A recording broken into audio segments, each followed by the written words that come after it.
tous et à tous, j'espère que vous allez bien. Pour ma part ça va bien. Du coup aujourd'hui on va faire une vidéo un peu particulière, on va parler de tout ce qui concerne le don du sang, donc c'est parti.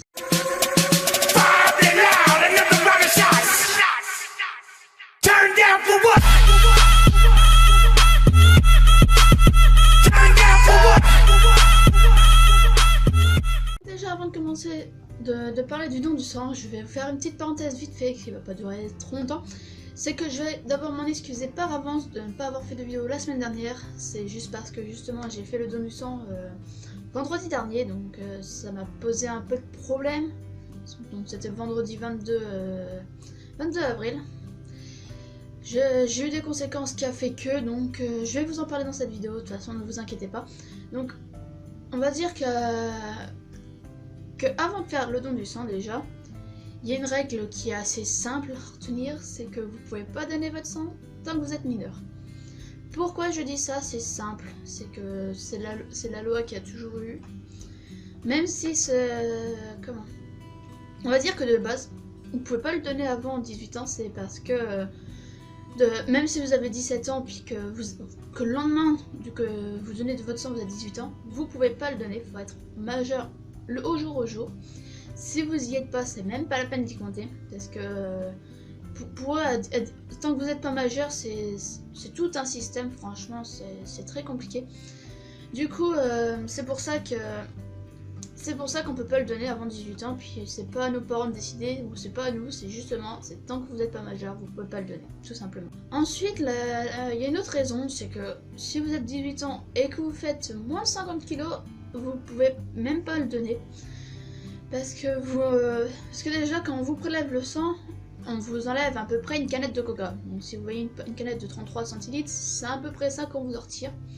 Du coup, si vous faites pas 50 kg, vous pouvez voir plein d'effets secondaires, style des vertiges, vous pouvez même faire des malaises, donc vous pouvez tout avoir. Donc c'est pour ça que si vous voulez le donner, il faut être majeur et faire plus de 50 kg. Ensuite, si vous voulez réellement le donner et puis que tout se passe bien, que vous avez répondu au questionnaire, que tout allait bien dessus, moi tout ce que je vous conseille, c'est de ne pas faire la même connerie que moi, c'est de bien boire avant, puis bien manger le matin surtout, parce que moi franchement je déjeune pas le matin, je bois pas forcément, donc faut boire pas mal, faut un petit peu manger quand même pour dire qu'on a l'estomac bien rempli.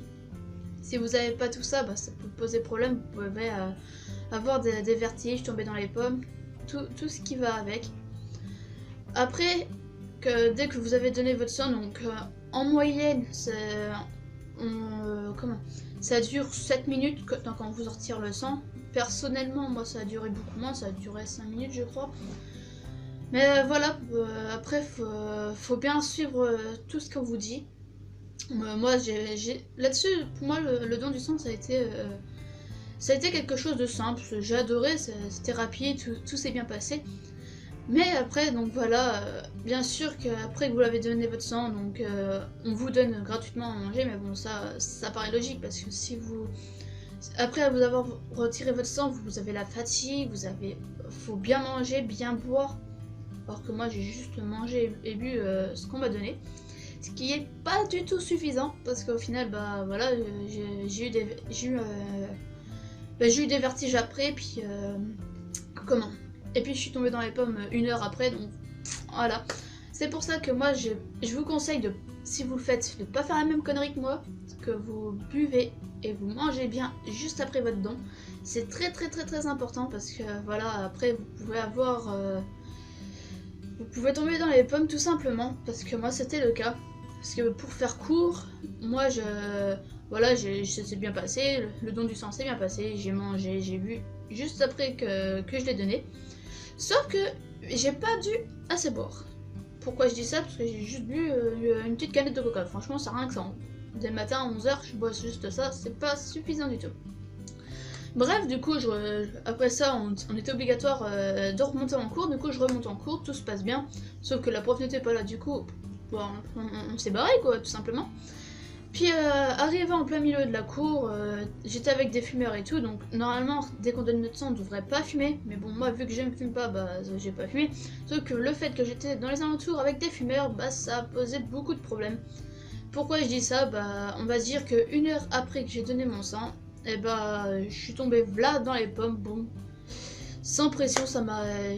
Pour moi, j'ai rien reçu de sensation qui fait que je sois tombée tout simplement. Et du coup, bah, on va dire que quand on tombe dans les pommes, c'est pas une sensation bien, parce que voilà...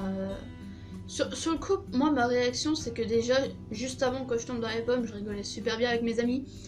Avec toute ma classe, franchement, on était morts de rire et tout, puis...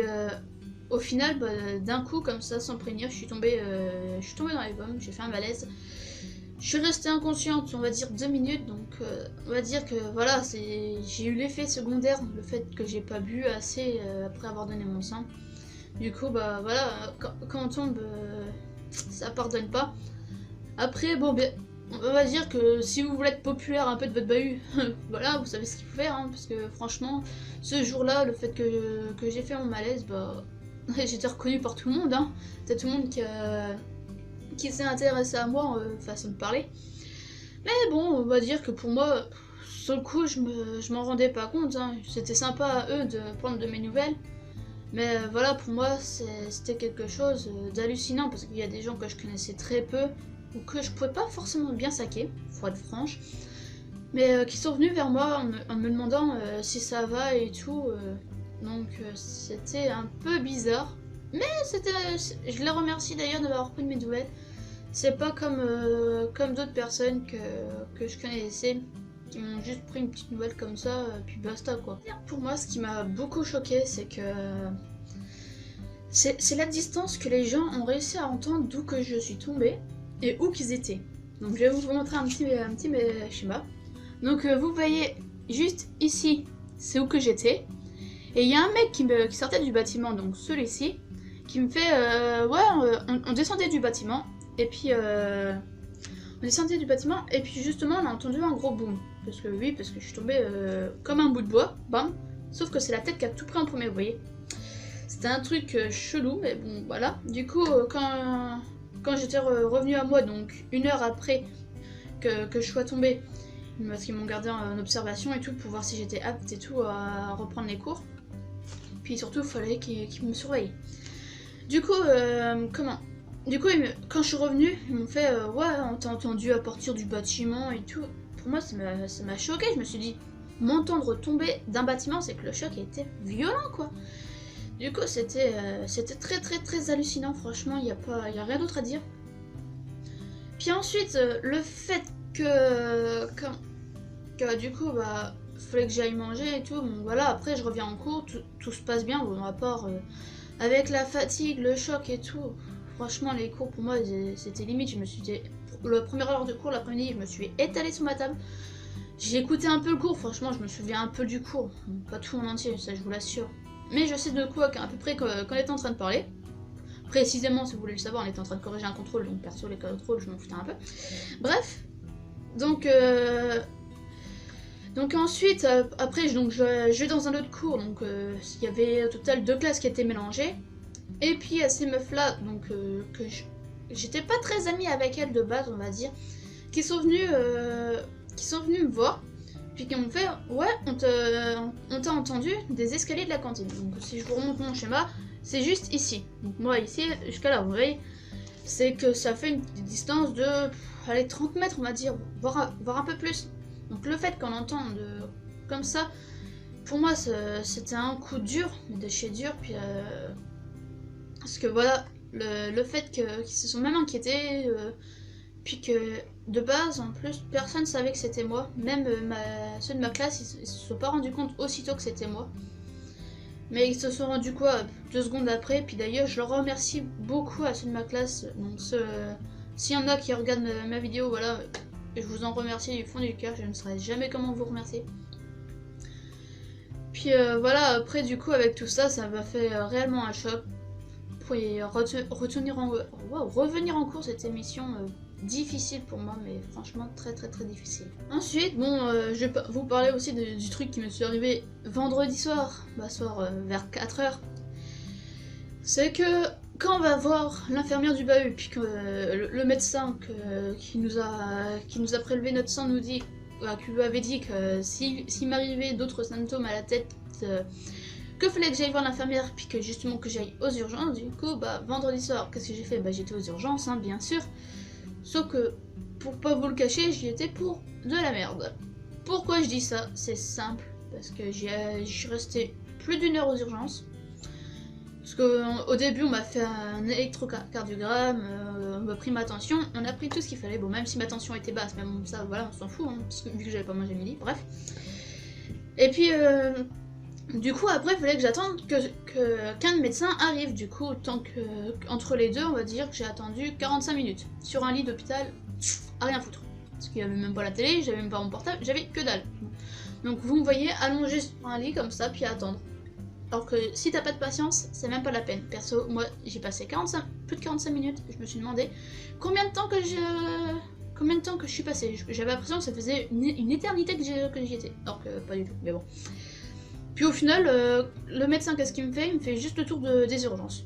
Or, de base, mais même l'infirmière, elle était surprise quand je lui ai raconté. On m'a juste fait le tour des urgences. Or qu'ils auraient dû me faire une radio du cerveau, pour voir de la tête, pour voir s'il n'y a pas de quelque chose de cassé, bah, pas de cassé, mais s'il n'y a pas un choc cérébral, quoi. Puis au final, pas du tout. Bah, le médecin des urgences, qu'est-ce qu'il me dit? Il me fait ouais, vous avez juste besoin de repos, puis boire beaucoup de jus d'orange. Ok, hein, pourquoi pas, hein. Franchement, du coup, bah, j'ai pas le choix d'écouter l'avis d'un médecin. Sauf que le fait, tout ça, ça arrivait que le jour même. Bah, le lendemain, c'était pire. Parce que vous imaginez, vous tombez à la tête la première.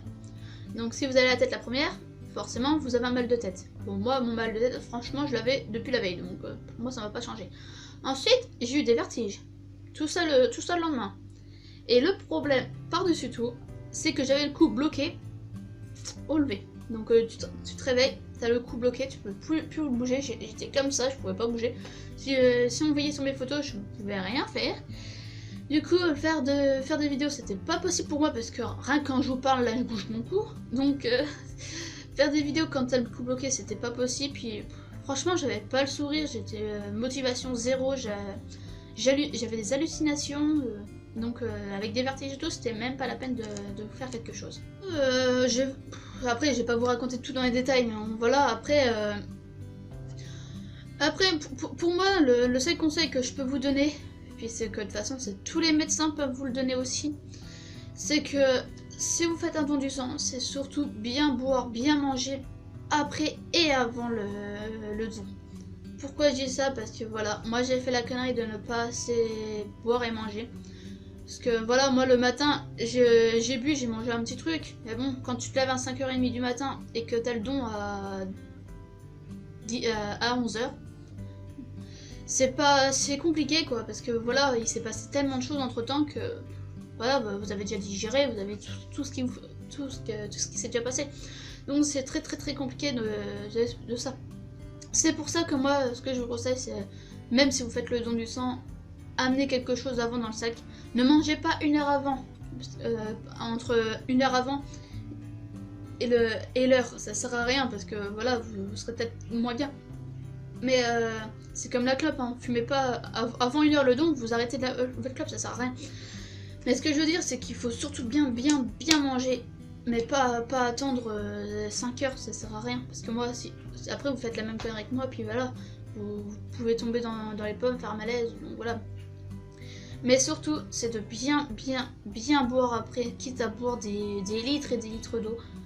Au final, moi c'est ce que j'ai fait, mais après mon malaise malheureusement, donc c'était un peu trop tard.